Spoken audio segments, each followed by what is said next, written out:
Our next speaker is Dr. Fran Assaf. She's going to be talking about environmental health and what that is and things that you can do that she can help you with to help yourself. Thank you. Thanks. Thank you. Thank you, and good afternoon. Thank you all for coming. In addition to my private chiropractic practice, I'm also the staff chiropractor at a place called the Environmental Health Center in Dallas. It's a clinic for people who have been overly exposed to environmental toxins, anything from pesticides to molds to all kinds of industrial chemicals. And they go there to get some pretty major and extreme care and testing in order to boost up their immune systems. And so we know that we are bombarded by lots of stuff in the environment. And so aside from the old days when we had health, we didn't want to catch a cold, now we have to worry about our environmental health, which really means keeping our bodies healthy and safe from the things that are coming at us in the environment. This afternoon, what I want to talk to you about is a couple of things. Some of the stuff, the sources of all that junk that we have to worry about, but mostly I want to talk about strategies for how to get healthy and stay healthy in the toxic environment that we have to live in today, especially Dallas air and all those kinds of things.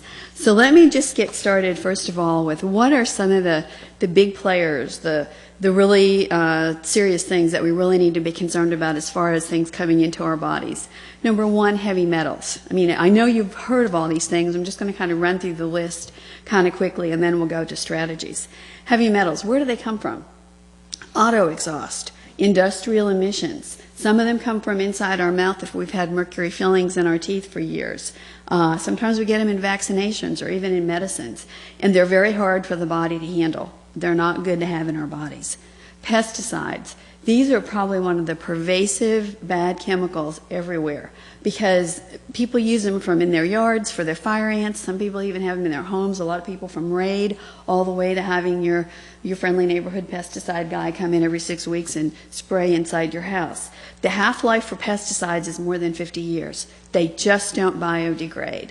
And the thing about pesticides that is so difficult for our bodies is that the way you kill a bug is that the pesticide goes to the nervous system of that bug and it paralyzes and kills the nervous system. Well, bugs are alive, and so are we. We have nervous systems too. So pesticides have a very unique quality in their chemical makeup, which makes them also go into our nervous systems, which means they go to our brain and they go to our nervous system and our spine. Those of you that heard Dr. Julie's talk, you saw her, the spine, it goes to the places where our nerves are that runs the whole body. Not good for our bodies. Where do we get them? Pesticides are on almost all the commercially prepared foods that we purchase these days, and also they're in the air because anywhere from the people who do the fly-by pesticides on big farms to the drive-by in the trucks and things like that, it stays in the air in the forms of gas and dust also. So we're breathing it all the time, and the winds that come in can bring it from hundreds of thousands of miles away. So that's another pervasive type of chemical. And then I'm just going to lump chemicals together. Like there's thousands of them, like really hundreds of thousands. Some of them are classified, some of them are not. They come from industrial emissions. They come from almost anything that's made today is made from a lot of chemicals. And in your homes, every single piece of furniture that's in your house, including your walls, your floors, your carpeting, outgasses some type of chemical. If you've got lots of older furniture, they're probably mostly outgassed. But most of the newer furniture, particle board furniture, cabinets, new carpeting has tons of chemicals in it. The new clothes you buy have sizing, some even have formaldehyde to keep them crisp, and there's dyes and all kinds of things. So chemicals are coming at us from all different ways, and we absorb them through our skin, by breathing, and if they're on our food. And one other thing that I think we don't think about a lot is personal care products. Shampoos, conditioners, lotions, the lovely, wonderful, smelly things that we love to put in the showers with us that smell like all different flowers and flavors. In the old days, a lot of those were made from real scents, like real apples and real oranges. But Better Living Through Chemistry found that it was a lot less expensive to make those scents from petroleum products, for example, because they're just cheaper. So almost every commercial product that has lots of marketing behind it that you're using in your shower, for shampoo, even cleaning products in the home, they're going to contain synthetic fragrances and synthetic chemicals to give them colors, to give them textures, those kinds of things. A rule of thumb on any products that you use on your body, from nail polish to hair color to anything you can think of, if you can't eat it, don't put it on your body, because your skin is the biggest detox organ in your body, and things go both ways. If it's on your skin or on your scalp, it's going to go into your body, and then it's going to go to your liver, and then your liver has to deal with, oh gosh, here this comes, what am I going to do with it? So if you read the labels on your shampoos or your conditioners, and they're really long and they have really, like these really long words that you can't pronounce, there's probably a lot of chemicals in there. Just a couple of examples are like propylene glycol, which is a wetting agent. That's also something they put in your windshield washer stuff to make it go across your windshield easier. It's also in things that, like eye drops and things like that, some commercial eye drops, and it's a lot in personal care products to make them really slick and feel good. And mostly, they have so much petroleum-based products, all the lotions and creams that we love because they're so creamy and they make us feel good. If there's petroleum in there, what we're actually doing when we're coating our skin is coating our skin and blocking our pores, which keeps us from sweating out the toxins that our skin was made to do. So you're getting some problems at a lot of different levels with personal care. So just kind of take a look at that. That took me the longest because I was really connected to my fragrances and stuff, but just start looking at that, because that's a big thing I think that most of us don't really think about as far as what's going in, being absorbed into our bodies. So we got chemicals everywhere. So how can we stay, yes? What's a paraben? Paraben, you know what? That was the other thing I was going to say. Methylparaben, I think it's an alcohol, but I'm not sure. It's something that's not really good. It's a wax, okay. And it just stays in your body because the body doesn't know how to break it down. And a lot of those paraben-type chemicals are implicated in cancer just because the body does not know what to do with them, so that they stay in there and then they start collecting tissue and become like secreted from the body and just start, almost like a cyst, because the body doesn't know how to get rid of them. A lot of this stuff actually gets stored in your fatty tissue, and I believe that a lot of cellulite has to do with this stuff being stored in your fat tissues, because the body just tries to get it away from all your organs and can't get rid of it, so it just go out here and stay out here so you won't hurt anything.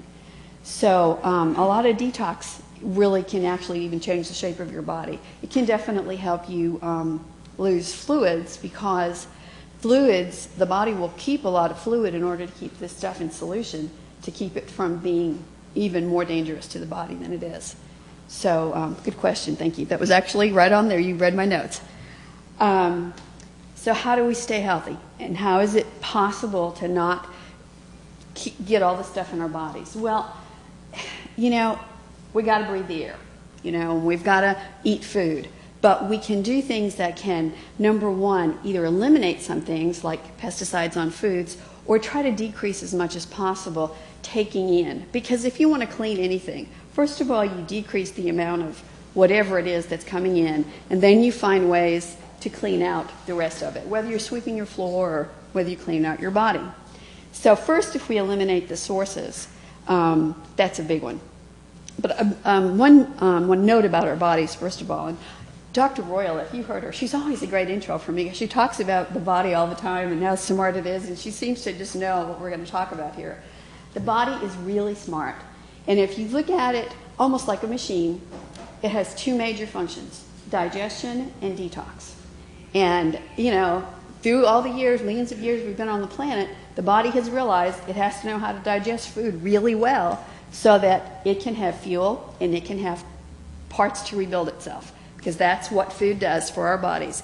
It helps us run, gives us energy, and it provides the building blocks for us to rebuild all of our cells, all of our muscle tissue, whatever it might be. So it also knows how to detox.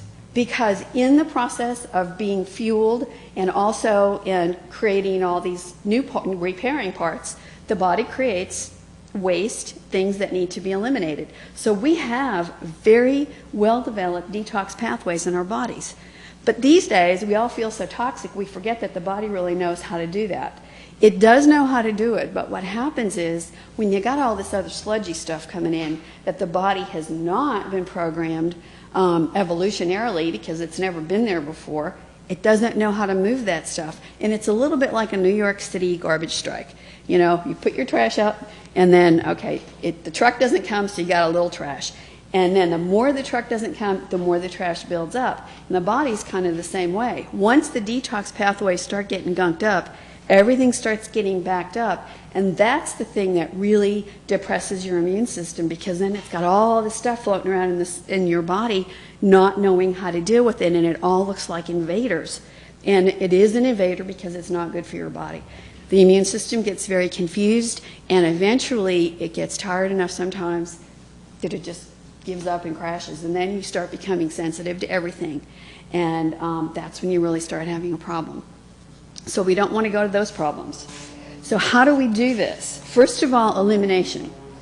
Eat whole foods, like a whole apple or a whole orange, rather than something in a package. Everything that is in its wholest form has all the nutrients without having food additives. Everything that's in a package has been manufactured somehow. Even fast food's been manufactured, and it has colors and additives and things to make it look pretty and taste good. Well, you want the basic food. It's got nutrients, it's got fiber to help your colon digest it. Eat organic whenever possible. That will eliminate, if you start eating organic, that will eliminate the physical intake of a lot of pesticides. And also, we forget that the processed foods that we eat, like Arby's or just running by anywhere, all those foods were also created with pesticides and chemicals in their farming process, and then you get the food additives on top. So if you eat natural and eat clean, you're eliminating a ton of those chemicals from even going into your body, so that's stress that your body doesn't have to deal with. Okay, and this goes without saying, but drink good filtered water, and drink enough. There's two schools of thought. One is about half your body weight in ounces. The other school of thought is about 64 ounces a day. Pick one and do it, but drink enough, because the body needs enough water to flush all that stuff through, and it needs some help. Okay, again, evaluate your personal care products. Evaluate your home and your office indoor air. These days, what we're told is that inside is more polluted than outside. That's because of all this outgassing of all our furniture and stuff, and it's because we're hermetically sealed, we have great insulation and good central air and central heat, and we don't open our windows. So first of all, look around and see, are there any sources of mold? Any little drips, any little brown spots in your ceiling, or your carpets in the corners wet or a little bit mildewy? Mold is not a good thing to have recirculating in your house. It gets in your lungs, it makes you sick. Same thing in your office. A lot of old buildings have a lot of leaks in them, and sometimes in the corner or something you will see that maybe your carpet stays a little wet. Have your building people fix it. It will help your productivity and the productivity of your coworkers as well. And also, when you get home at night, open your windows a little bit. If it's cold, open them for just a little while, or hot, but get some ventilation in, get some air moving in your house, because your AC is okay, but just get some real live outside air if at all possible. There's also some very good air cleaners. Now, I know everybody knows about the Bionairs and all those ion cleansing machines. It's not that great to be breathing ions or ozone, because they're hard for the body to handle as well. What you want, if you want some good indoor clean air, is an air cleaner, something that takes the air in one end, puts it through a filter, and sends out good air on the other end. And in my handout here, let me just tell you what I'm going to pass out. This top thing is about me and what I do in my practice.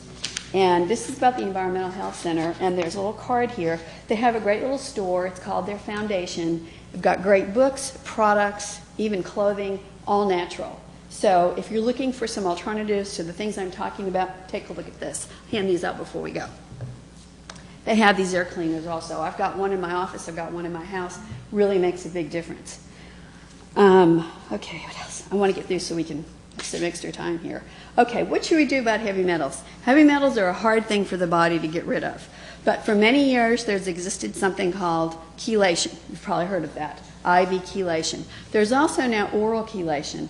And you do this under medical supervision, and you could do a protocol like you take supplements for several days over a week, and then you skip a week, then you take some minerals, and then you take some more supplements, and it goes like about a 6-week round. But you can do it without sitting and having an IV. And these particular supplements, they go in and they find where the heavy metals are and pull them through your body. So that's a good thing to do if you think you have heavy metals. And if you think you might have heavy metals, the very best test for heavy metals is a hair analysis. A lot of DOs do them, a lot of alternative MDs do them, because really a lot of metal gets stored in your hair, which as it grows out is a great place because it doesn't hurt your body. So you take a little bit of your hair and they can find exactly how much metals, and almost, I think they even know how long it's been there. So it's a really good test. Sounds kind of weird, but it's pretty accurate. Okay. Okay, cleanses. A lot of people want to know about like colon cleanse, gallbladder cleanse, and my recommendation is this. Think of your body like plumbing, okay? What's at the lowest level? Your colon. If you want to start cleansing your organs, or detoxing your organs, you want to start at the lowest level, which is your colon, because when you open up your colon, then when you start working with your liver or your gallbladder or any other of your organs, you've got a clear path for all that stuff to come down through. So start with your colon. There are colonics. There are many kinds of teas, supplements, powders, short-term, long-term colon cleanses. My recommendation is this. Your colon didn't get backed up in 3 days. Do not do a 3-day colon cleanse, because you will feel really sick, it won't be that effective, and it'll be a real shock to the body.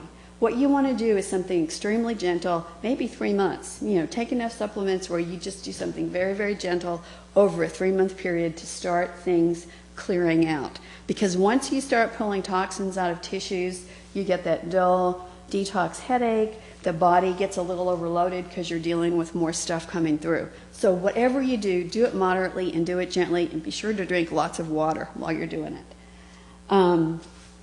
But there's lots of ways to do colon cleanses too. So, okay, so the next thing, if you're going upwards on the channel, the next thing would be your liver. The liver and the colon work together. So the next thing you'd probably want to do is work on some type of a liver detox. Similar types of things. You can do teas, you can do supplements. There's even short-term fasting you can do that takes stress off the whole body, 2-3 days, where you just either don't eat or just have something very light, gives the digestion part a rest, and then allows the body to detox more fully.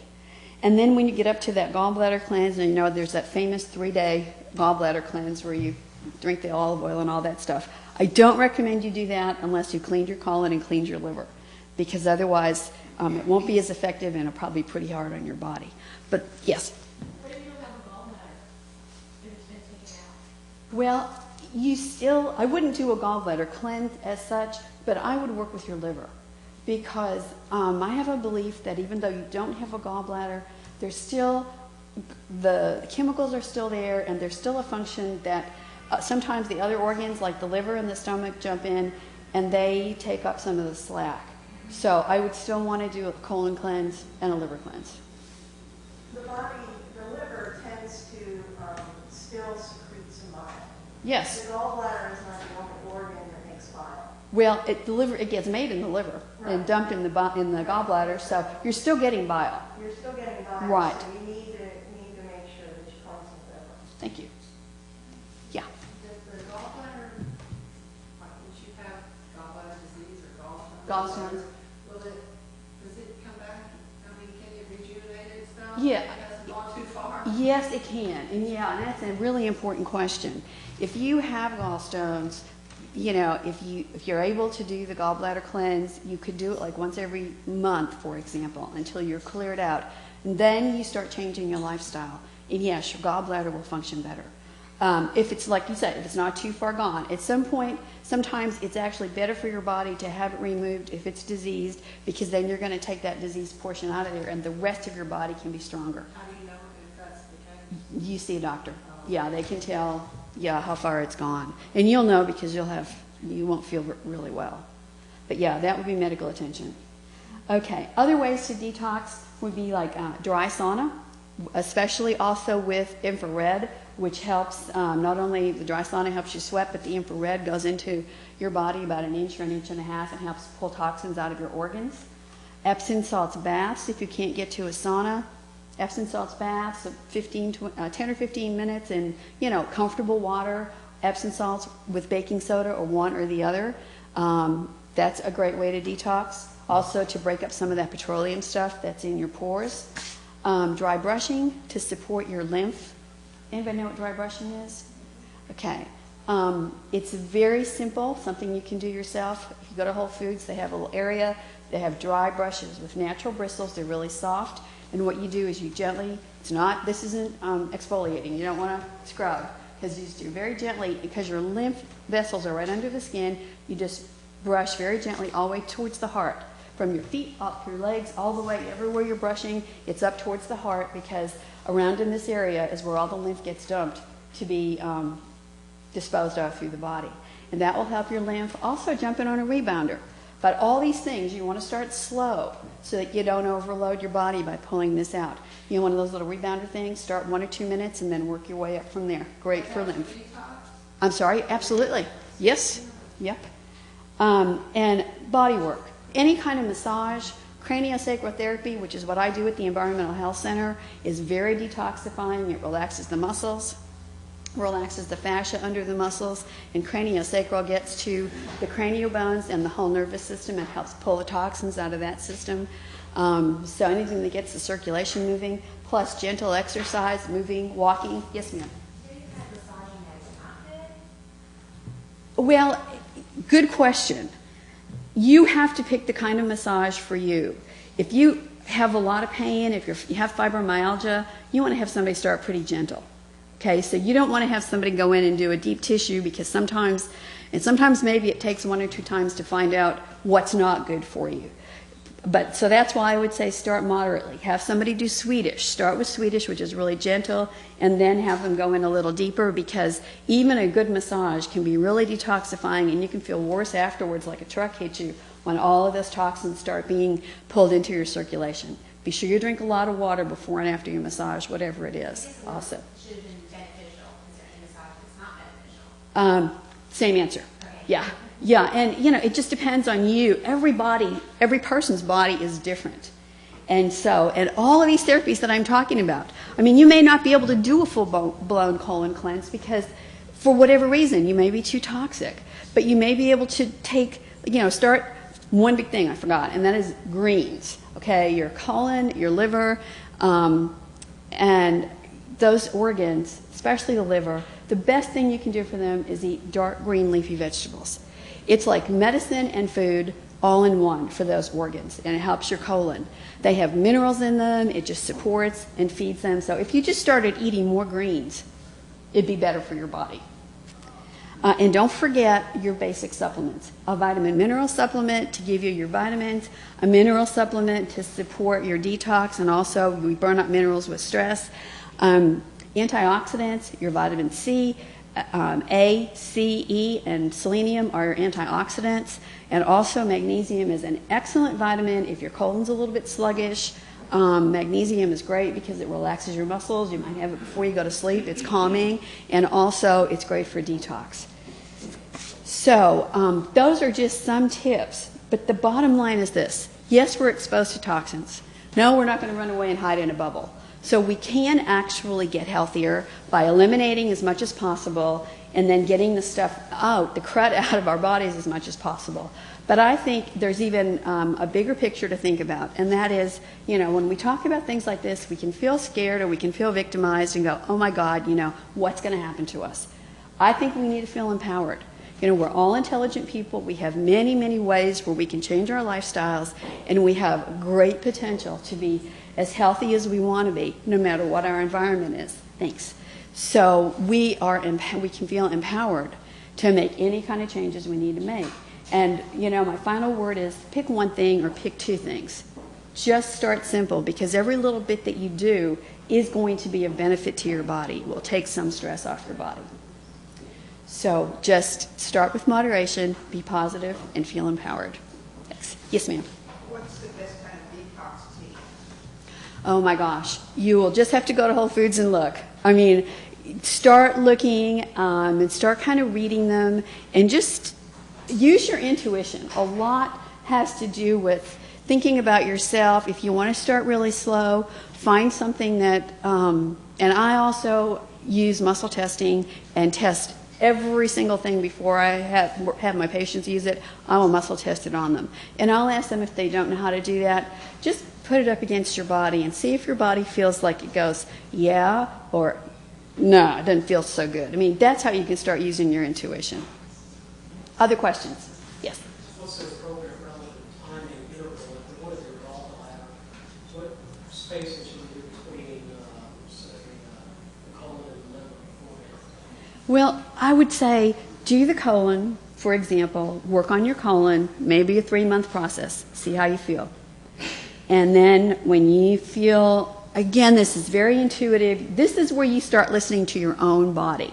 And that's where you get empowered, because your body will tell you stuff all the time if you start listening. When you start feeling like your colon's working really well and clear and you've got some good energy, you know, wait a month, wait, 6 weeks or something, and then go, okay, I'm going to tackle the next thing. So I've got 3 more minutes, and I'm going to ask any more questions. Yes, ma'am. You said dry sauna. Is that better than steam? Yes, because the steam's going to keep the moisture in there with you. The dry sauna will pull the moisture out with, and make you sweat, and then it'll go out into the air. Yes. I like to buy sometimes vegetables that are already chopped up for convenience. Uh-huh. Do you know if legally that anything can be sprayed on it or anything done to those vegetables? It doesn't say that there's any other ingredients. It will just say, lettuce or carrots. But do you think it'll last longer? And so I was just wondering. I don't know. It's a good question, but it's a good question to ask wherever you purchase them, because they should have to tell you that. What's it sounds in those packages? Yeah. Salads and stuff, and put gas in them. Yeah, some kind of gas. So there you go. Yeah. It's just logic. If you cut lettuce up, it's not going to stay fresh like that. Yeah, I prefer that. But sometimes They put gas in them. the gas. They put gas in them. And Even the organic ones, though, it's not the organic plastic containers. you should ask them, but you should know that once you start cutting up vegetables, they're going to start losing their enzymes and their vitality. So, one more. Anybody else have one more question? Thank you all very much. I've got some handouts up here. Thank you.